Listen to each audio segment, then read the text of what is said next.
Hari ni kita nak cerita sikit tentang satu topik yang saya sangat-sangat suka, iaitu kereta klasik. Saya sebenarnya seorang peminat kereta klasik. Dan hari ni kita nak bercerita tentang BMW dan model 507.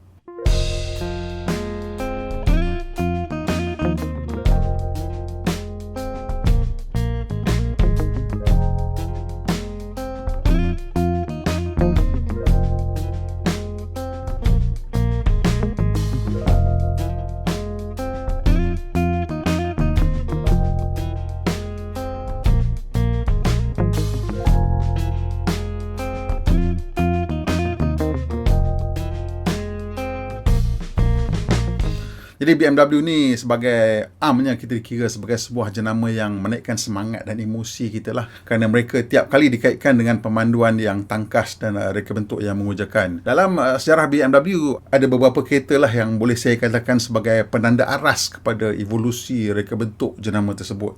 Antara yang penting dalam sejarah reka bentuk BMW ialah Hofmeister King, iaitu ciri tingkap belakang yang lekuk tu.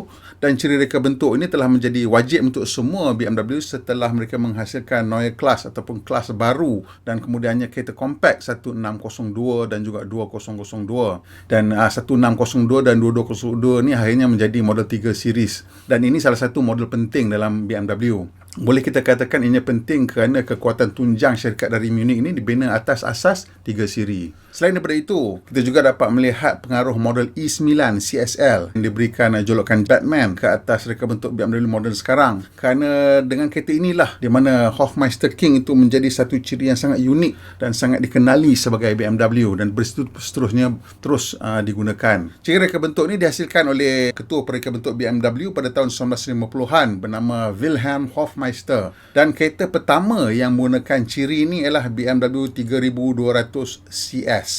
Ini antara kereta coupe moden pertama daripada BMW, tapi rupanya tak lagah sangat dan ianya boleh dikira sebagai bukan satu kejayaan lah. Tapi kereta 3200 CS ni telah menjadi inspirasi kepada model E9 dan ciri Hofmeister King ni lah. Dan apabila dikemaskinikan dan dibetulkan, dicantikkan, ia menjadikan satu bentuk yang sangat ikonik dalam model E9.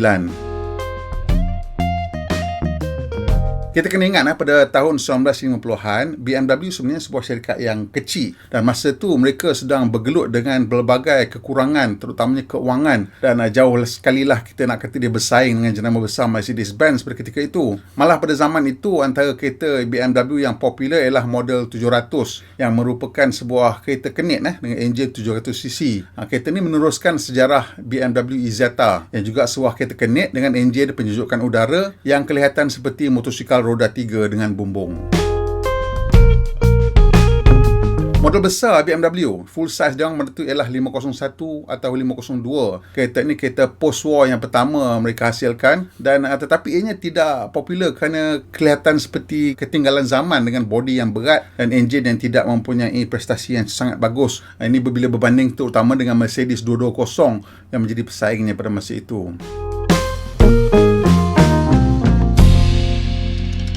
Keadaan ini sebenarnya bukan unik kepada BMW, tapi untuk BMW ini lebih teruk, iaitu selepas Perang Dunia Kedua, Jerman telah terpisah menjadi Barat dan Timur. Dan syarikat juga jadi terpisah menjadi dua bahagian kerana setengah kilang berada di kawasan timur.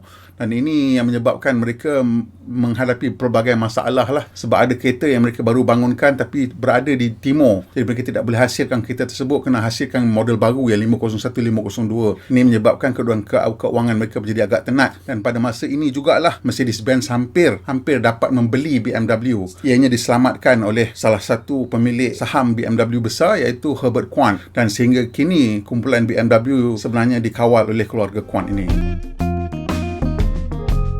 Pada masa yang sama itu, iaitu pada tahun 1950-an, Mercedes-Benz baru saja melancarkan model SL, dan ini sangat popular berbanding dengan model Grand Tourer BMW yang pada masa itulah. Jadi nak tak nak, disebabkan kejayaan oleh SL, Munich mula memikirkan cara untuk menghasilkan sebuah sports car yang lebih dinamik lagi daripada apa yang mereka telah hasilkan sebelum ini. Sebenarnya idea untuk kereta ini dicetus oleh seorang pengimport kereta terkenal di Amerika Syarikat yang bernama Max Hoffman. Max Hoffman ni juga lah yang mencetus idea untuk Mercedes SL. Idea dia simple je. Ambil enjin besar daripada kereta sedan yang besar dan masukkan ke dalam sebuah kereta sports yang ringan dan kecil. Nah, Hoffmann juga lah yang mencadangkan Porsche menghasilkan model 356 Speedster. Memandangkan cadangan Hoffmann ni macam berjaya lah. Jadi tak pelik lah BMW juga ingin mencuba idea tersebut. Tapi awak nak tahu tak berapa powernya pengedar kereta Amerika pada masa itu? Seorang lagi bernama Luigi Chinetti. Dia ni pengimport Ferrari dan dia juga telah menghasilkan dengan menempah beberapa model khas untuk Amerika Utara. Tak ada tempat lain boleh buat macam ni. Maklumlah, pasaran Amerika Syarikat merupakan pasaran kereta terbesar dunia pada masa itu sampailah ke sekarang. Hoffmann telah memilih lakaran oleh Albrecht von Gogh dan hasilnya ialah satu reka bentuk yang kerap disenaraikan sebagai kereta BMW paling cantik pernah dihasilkan. Kecantikan kereta ini telah menarik minat ramai selebriti lah, termasuk Aga Khan, pelumba kereta John Surtees dan Count Augusta serta Raja Rock and Roll Elvis Presley. Menurut kisahnya, Elvis memiliki dua kereta ini. Dan ini adalah salah satu kontroversi dan satu kisah menarik tentang kereta ni. Dan ini yang kita nak cerita nanti kemudian ini. Walaupun kereta ni banyak diminati oleh artis dan ada banyak endorsement, tapi tak boleh nak jual, malang untuk BMW. Kerana walaupun kereta ni cantik, dia tidak laku kerana harga jualannya terlalu tinggi berbanding dengan Mercedes SL. Kenapa boleh jadi macam tu? Sebenarnya pada awal BMW punya rancangan ialah untuk menjual kereta ni pada harga $5,000. Harga ni dikira munasabah lah untuk sebuah kereta yang cantik dan mempunyai prestasi yang cukup untuk junior sports car. Tapi jauh lah prestasi ni jika dibandingkan dengan Mercedes SL. Tapi tak apa, kerana harga pun jauh berbeza. Kerana pada masa itu harga Mercedes SL antara 12 hingga $15,000. Perancangan awal ialah untuk menghasilkan 5,000 unit setahun. Tetapi bila masuk kilang, mereka mendapati kos penghasilan sangat tinggi dan akhirnya terpaksa menjual pada 2 kali ganda anggaran asal. Harga $10,000 terlalu tinggilah untuk kereta yang berprestasi junior sports car. Dan akhirnya hanya, kalau kita jangkalah umur kereta 5 tahun, 5,000 setahun, 25,000 yang dia nak hasilkan, mereka akhirnya hanya menghasilkan 1% daripada jumlah yang dirancang. Hanya 253 kereta dihasilkan sepanjang hayat model ini. BMW 507 ialah satu contoh kereta yang sangat-sangat gorgeous tapi gagal di pasaran. Spesifikasi juga penting tau. Jangan ingat muka cantik je dah cukup untuk laku. Akibatnya BMW kerugian untuk setiap kereta yang dijual. Di samping itu, mereka juga kerugian bagi setiap model 503. Jadi 503 inilah sebuah Grand Tourer yang dibangunkan sekali dengan model 507. Itu yang membuatkan mereka menghentikan kedua-dua model ini pada tahun 1959. Hanya 3 tahun selepas dilancarkan. Tapi disebabkan model ini hayat dia pendek dan jumlah bilangannya sikit, sekarang ianya sangat-sangat dikehendaki oleh pengumpul dan harga untuk kereta ini senang-senang boleh mencecah 10 juta ringgit sekarang. Tambah pula kalau ianya dimiliki oleh yang terkenal, harganya mungkin boleh berganda-ganda lagi. Dan hari ini kita nak tengok satu kereta yang dimiliki oleh seorang yang sangat terkenal, iaitu Elvis Presley dan BMW 507.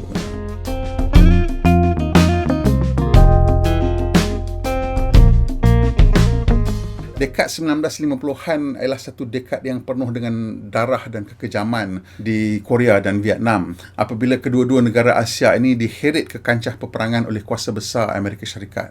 Dan disebabkan dia berperang dekat timur, Amerika Syarikat juga telah memaksa semua anak muda dia untuk menyertai tentera. Semua dipanggil kecuali mereka-mereka yang bernasib baik diberi pelepasan. Selalunya dapat pelepasan ni kira anak-anak ahli politik atau mereka yang terkenal lah. Macam biasa kan? Walaupun dia Raja Rock and Roll, Elvis Presley telah menyertai tentera dan dia dihantar ke Jerman untuk bertugas dengan Division Armour ketiga Amerika Syarikat di Frankfurt, Germany. Kalau awak penggemar sejarah Perang Dunia Kedua sudah tentu kenal Division Armour ketiga ni kerana ianya sebenarnya agak famous kerana membantu mengekang saluran bekalan Jerman semasa Battle of the Bulge. Battle of the Bulge ni adalah salah satu pertempuran kereta kebal paling hebat semasa Perang Dunia Kedua. Division ini telah dihantar semula ke Jerman pada tahun 1956 untuk mempertahankan Fulda Gap sekiranya berlaku serangan daripada timur. Maklumlah, awak perang dekat Korea dengan Vietnam pun katanya untuk mengekangkan kemarahan komunis di timur. Dan sebelah timur Eropah ialah Rusia yang juga sebuah negara komunis. Jadi dia orang takut so diserang oleh Rusia. So dia letak Armour Division ketiga kembali di Germany. Elvis menyertai Armour ketiga 2 tahun selepas dia dihantar balik ke Germany, iaitu pada tahun 1968. Dan bila sampai, dia telah terus jatuh cinta dengan model BMW 507. Ini selepas dia bertemu dengan pelumba kereta Hans Stuck. Hans Stuck memang menggunakan 507 untuk perlumbaan litar dan panjat bukit. Raja rock and roll ni terus meminta untuk menyewa salah satu kereta 507 Hans Stuck sebagai kenderaan hariannya di Jerman. Jadi sebelum diserahkan kereta tersebut kepada Elvis Presley, Hans Stuck telah melakukan overhaul kepada enjin dan menukarkan kotak gear baru, dan kereta ini digunakan oleh penyanyi terkenal tersebut sehingga 1960 bila dia tamat perkhidmatan tentera dan kembali ke US. Ini semua ada dalam rekod lah. Fast forward ke 1997. Rumah lelangan kereta yang terkenal Barrett Jackson telah menawarkan sebuah BMW 507 dengan nombor chassis 70192 sebagai kereta yang pernah dimiliki oleh Elvis Presley. Oh, harga meletup. Tapi untuk pakar BMW, ini ada macam satu maklumat baru, kerana setahu mereka, kereta yang dipandu oleh Elvis adalah salah satu yang dimiliki oleh Hans Stuck, dan kereta Hans Stuck ada dua, chassis number 70079 dan 70145. Ini menurut buku yang menyenaraikan setiap chassis 507 yang pernah dibina. Jadi memandangkan pelumba Jerman tersebut terus menggunakan chassis number 70145 untuk perlumbaan, jadi sudah tentu yang dia bagi ke Elvis tu ialah chassis 70079. Jadi inilah chassis yang diterima oleh pakar BMW sebagai 507 Elvis. Dah lama orang cari kereta ni sebenarnya. Jadi bila Barrett Jackson tawarkan kereta Elvis Presley, semua orang angkat kepala lah, kan tengok, tapi kenapa chassis number lain? Tapi ini pula Barrett Jackson. Takkanlah pelelong yang begitu terkenal boleh buat kesilapan dan tertipu. Pada masa itu, seorang wartawan yang bernama Jackie Jure, dia ini menulis untuk majalah Bima, telah menyalakukan satu penyelidikan dan penyiasatan dan telah berjaya menjumpai satu maklumat menarik mengenai Elvis dan 507. Rupa-rupanya, bila Elvis jatuh cinta dengan 507, dia telah melakukan dua perkara. Pertama, dia meminta untuk menyewa kereta Hans Stuck untuk kegunaan harian, dan keduanya, dia telah membeli satu kereta baru. Kereta ini terus dihantar ke Amerika Syarikat pada tahun 1968 itu sendiri. Kereta ini mempunyai nombor siri, betul, 70192 seperti yang ditawarkan oleh Barrett Jackson. Cuma tak ada maklumat lah sama ada Elvis sendiri pernah memandu kereta ini, sebab kereta itu dihantar terus ke Amerika Syarikat. Tetapi yang pastinya kereta ini telah dihadiahkan kepada pelakon jelita Ursula Andress yang berganding dengannya dalam filem Acapulco. Jadi sahlah ini kereta milik Elvis dan kemudiannya dihadiahkan kepada Ursula Andress. Untunglah siapa yang membelinya kerana ada dua pemilik terkenal. Cuma Elvis mungkin tidak pernah memandu 70192. Jadi periksa sebelum beli.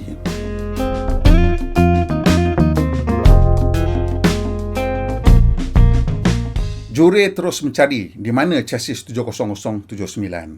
Dan dengan tak semena-mena dia menerima maklumat daripada seorang pengumpul kereta bernama Jack Castor di California yang mengatakan kereta itu adalah miliknya. Ia dibeli untuk dibaik pulih. Masa tu Jure tak beritahu kenapa dia nak cari 70079. Jadi Jack Castor pun tak tahu kereta ni sebenarnya ialah milik Elvis Presley. Menurut Castor, dia membeli kereta tersebut pada harga yang agak murah kerana ada kerosakan lah, dan dia tak pernah tahu yang ini kereta Elvis pasal tak ada siapa yang pernah perasan ini adalah kereta Elvis. Dan ianya sudah pun ditinggalkan dalam bangsal untuk beberapa tahun sementara dia mengumpul alat ganti untuk baik pulih kereta ni. Pemeriksaan awal mendapati kereta ini berwarna merah. Betul lah seperti yang dipandu oleh Elvis. Tapi bila diguris, mereka mendapati cat di bawah warna merah ialah cat hitam. Dan ini bukan warna yang betul. Bukan ini warna yang dia orang harap nampak. Menurut rekod, kereta ini asalnya berwarna putih dan bukan hitam. Elvis sebenarnya meminta kereta ini dicat kepada warna merah kerana peminat wanita di Jerman kerap mencium kereta tersebut dan meninggalkan nombor telefon yang ditulis dengan gincu. Jadi penyelesaiannya ialah cat warna merah lah, sebab gincu kebanyakan warna merah. Jadi bila dah dicat, walaupun orang conteng, tak berapa nampak sangat lah kan. Ini semua orang panggil rockstar problem lah. Jadi bagaimana pula boleh ada warna hitam? Rupa-rupanya kereta ini telah mengalami pelanggaran yang agak serius dan telah dicat warna hitam. Dan bila cat hitam itu digoreskan, kelihatan cat merah Elvis, dan jika digoreskan lagi, nampaklah cat putih asal yang keluar dari kilang dengan kereta ni. Menurut rekod, kereta ni telah dijual oleh Hans Stuck dan akhirnya sampai ke Amerika Syarikat, di mana ia telah dimodifikasi untuk sukan permotoran. Sebab nama Elvis tak pernah muncul, terus orang semua tak sedar. Jadi kereta ni telah dimodifikasi untuk menjadi kereta lumba pecut ataupun drag racer. Rasanya masa inilah berlaku pelanggaran ataupun kerosakan. Setelah berita ini diketahui, hati Jack Castor ini terbuka untuk bermurah dan dia telah mengambil keputusan untuk menghadiahkan kereta ini kepada dunia melalui BMW Classic untuk dibaik pulih. Katanya dia tak hanya memikirkan keuntungan bila berhadapan dengan sejarah kereta ini. Dia tak mungkin dapat mengembalikan kegemilangan kereta ini, maka lebih baik jika kereta ini diberikan kepada BMW Classic untuk dibaik pulih. I think I'd heard something about Presley. The fellow who sold me this car, and he says, I never had an idea it was the Presley car. No, gradually I started to run across some references. I'd see a photo caption that would say that the car that Stuck raced in 1958 had been cleaned up and sold to Presley. Well, that's hardly proof, but that puts you on the trail. Well, a few years ago, I wrote a letter to BMW, knowing that I could never afford to restore these things to the condition they deserve to be in. And I said, look, I've got these two 507s. I would offer to accept this one back, and this one could go into the museum, where many, many more people could enjoy it. It's what's good for the car is very important.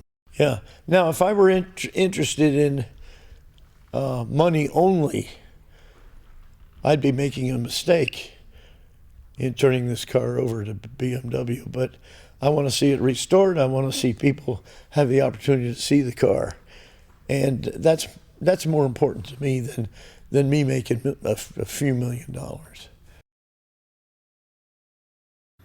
Sedihnya Castor tak sempat melihat kereta ini dibaik pulih kerana dia meninggal dunia tak lama selepas menghadiahkan kereta ini kepada kita semua.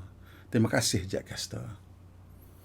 Kereta ini kemudiannya diterbangkan ke Munich di mana pakar baik pulih terus memulakan kerja. Tetapi sebelum itu, kereta yang separuh reput ini telah diambil gambar sebagai rekod sejarah, dan setelah gambar diambil macam-macam gambar lah, dan kesemua rekod dikumpul, ianya diserahkan kepada BMW Classic untuk dibaik pulih.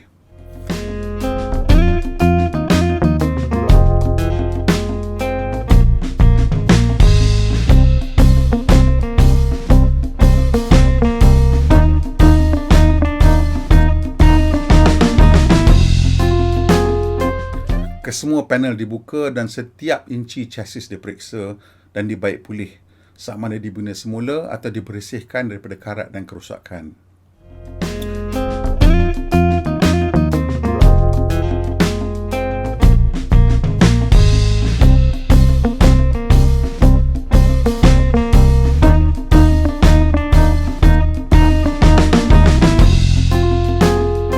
Sebagai projek baik pulih, mereka cuba mengekalkan sebanyak mana panel asal kereta Elvis dan hanya menghasilkan panel baru apabila perlu sahaja.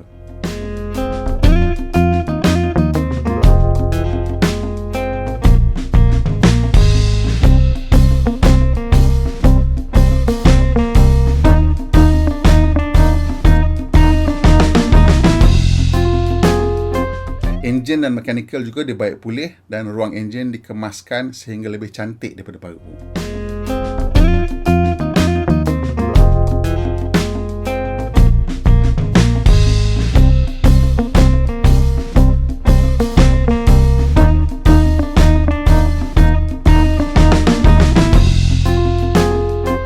Di samping itu, kesemua kemasan krom disalut semula sebelum dipasangkan. Manakala kemasan kabin dihasilkan semula dengan kulit dan setiap suis dan meter dibaik pulih atau diganti supaya berfungsi sempurna.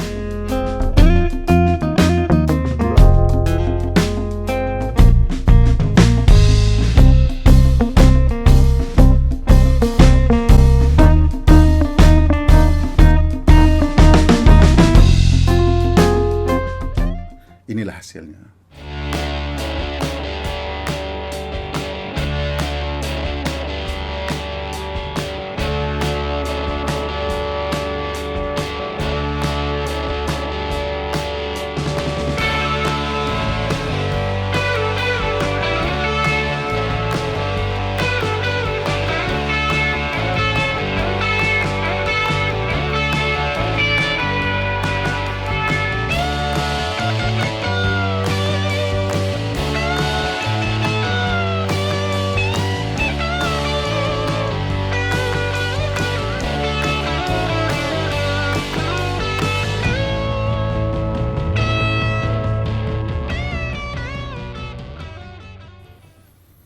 Terima kasih Jack Castor dan BMW Classic kerana membaik pulih kereta ini untuk kita semua. Saya sendiri pernah diberi peluang untuk memandu sebuah BMW 507 berwarna biru gelap di sekitar Bavaria pada tahun 2004-2005 macam itulah. Bila mana sekumpulan wartawan dari Malaysia dijemput untuk menikmati koleksi kereta klasik BMW. Pada mulanya kami ni ingatkan hanya akan diberikan peluang membelik kereta, tapi nyata mereka memberi kami peluang memandu. Antara koleksi kereta yang ada ialah BMW 328 Roadster, 328 Roadster miliar replika tak silap saya, BMW 507 dan sebuah 327 Roadster. Saya dapat pandu 507 dengan 328 Roadster. So ini memang satu pengalaman yang antara yang paling indah dalam kehidupan saya sebagai wartawan permotoran. Dan pada hari yang sama kami berselisih dengan sebuah 507 berwarna merah. Bayangkan bagaimana perasaan saya. Seumur hidup ni dok teringin nak melihat 507 dan pada hari itu bukan saja saya dapat membandu sebuah 507 tapi boleh berselisih lagi. Two in one day. Memang tak tahu nak cakap macam mana punya happy masa itulah. Okey, itulah saja cerita saya nak berkongsi tentang 507 ni, salah satu kereta ikonik dan saya sendiri ada pengalaman dengan kereta ni sangat-sangat cantik. Kalau suka video ni tolong tekan butang like dan kongsi dengan kawan-kawan. Macam biasa kita minta tolong untuk tekan butang subscribe dan tekan butang loceng, bantu kita sikit supaya anda dapat makluman terkini bila kita buat video terbaru. Pemandu Malaysia, pemandu yang berhemah. Kita jumpa lagi insya-Allah.